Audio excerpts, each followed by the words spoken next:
এখন পর্যন্ত মোট ৩টি বিয়ে করেছেন ব্লু ফেরি লায়লা। ১৮ বছর বয়সে এই টিকটকার প্রথম বিয়ে করেন সেনাবাহিনীতে কর্মরত এক কর্নেলকে। এই ঘর আলো করে জন্ম নেয় এক কন্যা সন্তান। এর কয়েক বছর পর লায়লার কর্নেল স্বামী জাতিসংঘের শান্তিরক্ষা মিশনে দক্ষিণ সুদান চলে যান। লায়লার মা তখন সদ্য বিধবা, স্বামীর শোকে রীতিমতো অসুস্থ হয়ে পড়েছেন। এমন অবস্থায় লায়লা স্বামীকে ছেড়ে মায়ের সেবা যত্ন করাকেই উচিত কাজ বলে মনে করেন। এভাবেই কেটে যায় প্রায় একটা বছর। লায়লার স্বামী তখন লায়লাকে ছেড়ে আরেকটা বিয়ে করার সিদ্ধান্ত নেন। প্রথম স্বামী ছেড়ে দিলে কিছুটা ভেঙে পড়েন লায়লা। একমাত্র মেয়েকে নিয়ে স্বপ্ন দেখেন নতুন করে লড়াই করার। এমন সময় লায়লার মা দ্বিতীয়বারের মতো লায়লার বিয়ে ঠিক করেন। এবারের স্বামীও একজন সেনাবাহিনী কর্মকর্তা। এই ঘর আলো করে জন্ম নেয় লায়লার দ্বিতীয় কন্যা। ছোটবেলা থেকেই এই বাচ্চাটা অটিজম, স্লিপ ডিসঅর্ডার, ADHD সহ নানান জটিল রোগে আক্রান্ত, যা নিয়ে লায়লার জীবনে শুরু হয় নতুন বিপত্তি। বাংলাদেশের সব কয়টা বড় হাসপাতালে এই বাচ্চার চিকিৎসা করালেও কোনো লাভ হয় না। এমন অবস্থায় পৃথিবীতে ধেয়ে আসে করোনা মহামারী। লায়লার শাশুড়িও আক্রান্ত হন মরণঘাতী ভাইরাসটিতে।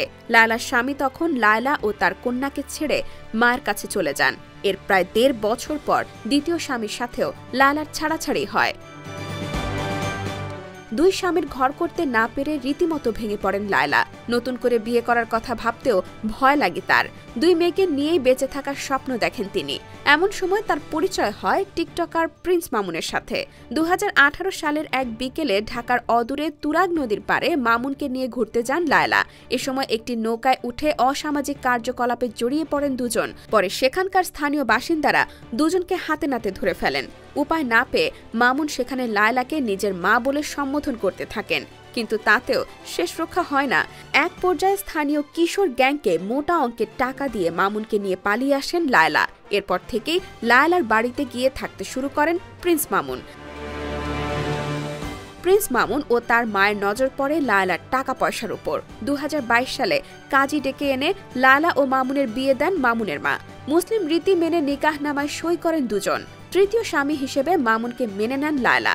একই ছাদের নিচে সংসার শুরু করেন দুই টিকটকার। কিন্তু এবারেও লায়লার কপালে সুখ সয় না।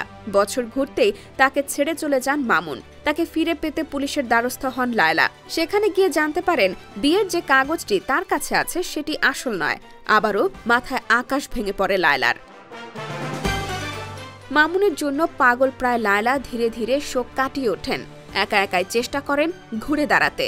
এই যাত্রায় অন্য অনেকের মতো তার পাশে দাঁড়ান ক্রেজি ইমন। লায়লার রুচি নিয়ে আবারও প্রশ্ন ওঠে নেটিজেনদের মধ্যে। এই টিকটকার সব সময় তার চেয়ে কম বয়সী ছেলেদের প্রতি আকৃষ্ট হন, এমন আলাপও তোলেন কেউ কেউ।